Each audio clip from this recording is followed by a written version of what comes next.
नमस्कार, आप देख रहे हैं मेडिकल माइक और मैं हूं आपके साथ सन्नी प्रियदर्शी। अभी हम लोग हैं IGIMS पटना में, जहां पर हमारे साथ हैं founder HOD skin department doctor क्रांति जयकर सर। बहुत बहुत स्वागत है सर आपका मेडिकल माइक में। आज हम लोग सर आपसे ये जानना चाहेंगे कि एक्ने क्या होता है और इसकी समस्या जो है वो युवाओं में इतना क्यों देखने को मिलती है। एक्ने एक बीमारी है जिसमें पाइलोसिनोसिस डक्ट यानी जो तेल की ग्रंथि है उसका डक्ट ब्लॉक करने से होता है। और ये जो है तेल का ग्रंथि भगवान क्यों दिया? क्योंकि इसका काम है सीबम यानी तेल निकालना। तेल क्या करता है? चमड़े में पानी को रोक के रखता है। अगर जैसे कि आप जानते होंगे कि अगर पत्ता है, पत्ता को ऐसे छोड़ दीजिए और उसमें वैसलीन लगा के छोड़िए तो वैसलीन लगा हुआ पत्ता जल्दी नहीं मुरझाता, पानी को उड़ने से रोकता है, इवेपोरेशन से रोकता है। तो तेल का काम है चमड़े को पानी से नमी बनाए रखना चमड़े में। लेकिन कभी कभी जब ज़्यादा मात्रा में तेल निकलने लगता है, उसको सीबोरिया बोलते हैं उस कंडीशन को, और कुछ इन्फेक्शन वहाँ पकड़ लेता है और कुछ उसका डक्ट ब्लॉक कर जाता है, तो उसकी वजह से एक्ने की समस्या आती है। और एक्ने की समस्या युवाओं में होती है, मैच्योरिटी ऑनसेट एक्ने में भी होता है और फीमेल्स में भी होता है। तो ऐसा नहीं है कि युवाओं में ही ज़्यादा होता है, लेकिन हाँ, युवाओं में चूंकि जैसा कि आप जानते हैं शरीर भोजन से बना है, तो शरीर खराब क्यों हुआ होगा? क्योंकि भोजन गलत रहा होगा। युवाओं में रिस्क टेकिंग बिहेवियर थोड़ा ज़्यादा होता है, वो ज़्यादा मात्रा में चीज़ों को नया नया एक्सप्लोर करने के चक्कर में वो इस चीज़ पर ध्यान नहीं देते कि हम कितना कार्बोहाइड्रेट लिए, कितना फाइबर लिए, कितना प्रोटीन लिए, और उसके वजह से ये एक्ने बढ़ने लगता है। और खासकर जो जिम वगैरह जाते हैं उसमें प्रोटीन पाउडर वगैरह पिलाता है, चाहे और भी जो ड्रिंक्स पीते हैं, high carbohydrate high energy drink पीते हैं, तो उसकी वजह से भी एक्ने बढ़ता है। तो मूल रीजन यही है कि उसका डाइट और एक्सरसाइज और जो प्रॉपर न्यूट्रिशन है उसको अगर ठीक रखेंगे तो एक्ने नहीं होगा। जीवन शैली में अगर बदलाव किया जाए तो इस चीज पे जो है कंट्रोल किया जा सकता है। सर, इसके अमूमन जो है वो लक्षण क्या दिखाई देते हैं? एक्ने में जैसा कि पिंपल सामान्य भाषा में कहा जाता है, इसमें अब जनरली अलग अलग 4 प्रकार का एक्ने होता है। Grade 1, grade 2, grade 3, grade 4। Grade 1 में कोमेडोन होता है, ग्रेड 2 में नॉन इन्फ्लेमेटरी पैपुलर लीजन होता है, ग्रेड 3 में इन्फ्लेमेटरी पैपुलर लीजन होता है, और ग्रेड 4 में नोडुलोसिस्टिक एक्ने। तो जो बहुत सीवियर एक्ने होता है उसको ग्रेड 4 एक्ने बोलते हैं। और अगर एक्ने के दाना में पस निकलने लगे तो ग्रेड 3 एक्ने बोलेंगे, और अगर सिंपल खाली दाना है तो उसको ग्रेड 2 एक्ने बोलते हैं। लेकिन अगर एक ब्लैक हेड्स जहाँ पर हो तो उसको कोमेडोनल एक्ने, ग्रेड 1 एक्ने बोलते हैं। लेकिन क्या है कि कारण सबका वही है, इंसुलिन एक ग्रोथ फैक्टर होता है जो ज़्यादा मात्रा में सीबम के डक्ट से उसका एक्सफोलेशन बढ़ा देता है, और उसकी वजह से और ज़्यादा सीबम निकलता है तो वो सीबम यानी तेल और जो चमड़ा बदलता है उसका चोटा निकला, वो दोनों मिल करके प्लग बना देता है और डक्ट को ब्लॉक कर देता है। तो वाइल्ड डक्ट जब ब्लॉक हो जाता है तो वो फट जाता है। जब फट जाता है तो लोकल वहाँ पर इन्फ्लेमेशन शुरू होता है, उसके वजह से वहाँ पर लाल हो जाता है वो वाला हिस्सा और वहाँ पस बन जाता है। एक्ने में मेन दिक्कत क्या है कि बाद में वो स्कार छोड़ के जाएगा। जी। और once scar always scar. Scar को आप कम जरूर कर सकते हैं, खत्म नहीं कर सकते। जैसे मान लीजिए किसी को टीनेजर्स एज में एक्ने होने लगा, कल को वो पढ़ाई लिखाई करके बड़ा ऑफिसर बना, अब उस समय उसका चेहरा बहुत इंपॉर्टेंट है, अब उस समय सोचेगा कि हम एक्ने स्कार है वगैरह वगैरह, तो उस समय ये वाला दिन उसको याद आएगा कि काश हम उस दौरान अगर ध्यान दिए होते तो आज हमको ये स्कार ऐसा नहीं होता। तो इसीलिए एक्ने को छोटा सा नहीं समझना चाहिए और इसको प्रॉपर ट्रीटमेंट जरूर लेना चाहिए उसके हिसाब से, ताकि स्कार ना हो जाए। याद रखिए कुछ बेसिक चीज़ है, शरीर भोजन से निर्मित है। शरीर खराब क्यों हुआ? क्योंकि भोजन गलत था। क्या एक दिन गलत था? क्या एक सप्ताह गलत था? या एक महीना गलत था? नहीं, ये सालों साल गलत था।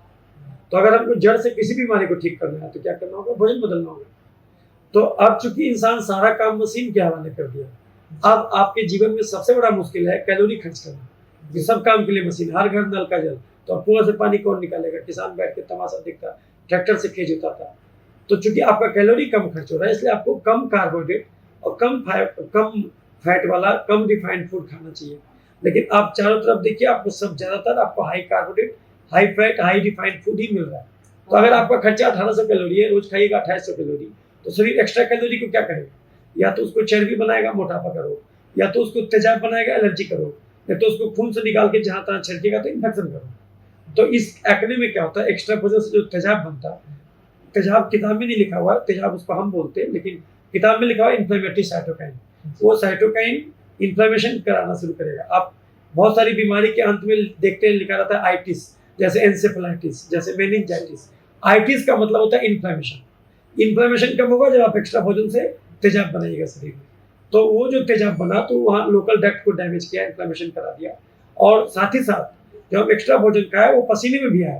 तो जब आपके पसीने में रोज के रोज चीनी छिड़का जाएगा तो चीनी गिराएगा, चीटी लगेगा, तो 10 प्रकार का इन्फेक्शन पकड़ लेगा। जो चमड़े में कुछ नॉर्मल बैक्टीरिया फंगस होता है वो बढ़ जाएगा। जैसे एक गली में एक डॉग है, वो गली की रखवाली करेगा, एक गली में 10 डॉग हो जाएगा तो डॉगी मुसीबत हो जाएगा। तो इसीलिए हमें अपने भोजन पर ध्यान देना होगा। दवाएं तो जो आती है वो हर आदमी जानता है कि एक्ने हुआ तो एडाप्लिन का जेल देना है, क्लिंडामाइसिन का जेल देना है, ये आइसोट्रोपिन का कैप्सूल देना है। ये जिसको भी एक्ने होता है वो हर व्यक्ति को 1-2 महीने के बाद समझ में जाता है कि डॉक्टर के पास जब भी जाते हैं वो यही एक्ने का इधर करते रहता है। ये कभी ये दवा कभी वो दवा, या फिर केमिकल पील कर सकते हैं जिसके द्वारा चमड़ा बदलता है 28 दिन में। पील मतलब छिलका, कुछ केमिकल आता है जिसके थ्रू आप ऊपर वाले गंदगी को हटा सकते हैं, जैसे सैलिसाइलिक एसिड पील, ग्लाइकोलिक एसिड पील।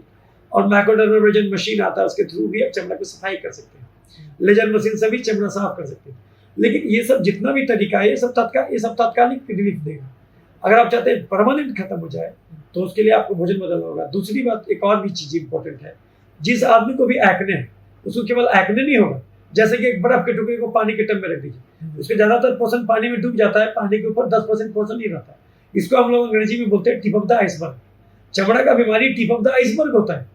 जितना आपको चमड़े में पिंपल दिख रहा है उससे 10 गुना ज्यादा बीमारी अंदर में होगा। वो जो गलत भोजन लगातार खाया होगा, high carbohydrate high fat diet, वो केवल चमड़े का पिंपल कराया होगा ऐसा नहीं है। तो कायदे से इसमें पूरा जांच कराना चाहिए। Liver function test, kidney function test, CRP, SONA, IgE level, पूरा जांच जब करेगा तो आपको 5-10 गड़बड़ी निकलेगी। लेकिन जब आप भोजन बदल दीजिएगा तो सारा चीज चला जाएगा, क्योंकि बीमारियां भले अनंत हो, स्वास्थ्य एक ही। तो अगर हम स्वास्थ्य रूपी केंद्र बिंदु का रास्ते दिखा दें तो स्वास्थ्य से भटक के आप किसी भी बीमारी की दिशा में गए होंगे, पुनः स्वास्थ्य वापस लौटाना आसान हो जाएगा। तो इसका मतलब हुआ कि हमको high carbohydrate high fat diet छोड़ना होगा। चीनी, चावल, आलू, खस्सी का मांस, मीठा फल, दूध, मैदा, chips, chocolate, ice cream, cold drink, मिठाई, समोसा, पिज्जा, बर्गर, ये सब खाना छोड़ना होगा। तो हम क्या खा के रहेंगे? दाल अनलिमिटेड, चाहे यूरिक एसिड क्यों ना बढ़ गया हो। हरा सब्जी अनलिमिटेड, साग अनलिमिटेड, अंकुरित चना विद मूंग अनलिमिटेड, खीरा, ककड़ी, टमाटर अनलिमिटेड। लेकिन 24 घंटा में रोटी 2 से 3 से ज़्यादा नहीं खाना, रोज 2 घंटा टहलना। इसको फॉलो अगर कोई करता है तो बीमारी एक बार जो ठीक होगा दोबारा नहीं होगा। दूसरी बात कि एक चीज भी इंपॉर्टेंट है कि अगर किसी दिन कभी कुछ खा लिए तो उसका तरीका है कि अगले 2-3 दिन फिर दाल, हरा सब्जी, साग खा के रह जाइए और 2 रोटी भी छोड़ दीजिए। 2 घंटा की जगह 3 घंटा टहल लीजिए ताकि एडजस्ट हो जाए। यानी हमको माइंडफुल ईटिंग करना होगा, सोच विचार के खाना होगा कि हम क्या खा रहे हैं, कितना कैलोरी खा रहे हैं, और उस कैलोरी में सारा चीज है कि नहीं है। खाली कैलोरी मिलाने से भी नहीं होगा कि अगर हमको 1800 कैलोरी खर्चा 1800 मिला दें, नहीं, उसमें फाइबर भी होना चाहिए सबसे ज़्यादा, उसमें प्रोटीन होना चाहिए, उसमें कार्बोहाइड्रेट होना चाहिए, उसमें फैट होना चाहिए। लेकिन कार्बोहाइड्रेट फैट कम से कम होना चाहिए, रिफाइंड फूड कम से कम होना चाहिए। नेचुरल चीज़ों पर जोर दीजिए। तो दाल, हरा सब्जी, साग, खीरा, ककड़ी, टमाटर, अंकुरित नमक जम के खाइए, रोज साग खाइए। तो पिंपल कितना गंभीर हो वो जड़ से चला जाएगा। इस वीडियो को जो भी देख रहे होंगे, अगर किसी को कितना भी सीवियर वीडियो, अगर उसको आप डाइट बदल दीजिएगा, देखिएगा उसका सिविरिटी कम है। और आप सोचिएगा बिना भोजन बदले हम ठीक करें, तो ये संभव ही नहीं, क्योंकि बबूल का गाछ रोपिएगा, कितना भी पटवन कीजिएगा, एक बात पहले दिन से तय है कि उसे आम नहीं फलेगा।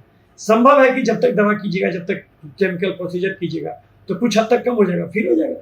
और एक्ने नहीं हुआ दूसरा बीमारी शुरू हो जाएगा। लेकिन अगर आप भोजन बदल दीजिएगा तो जड़ से बीमारी जाएगा।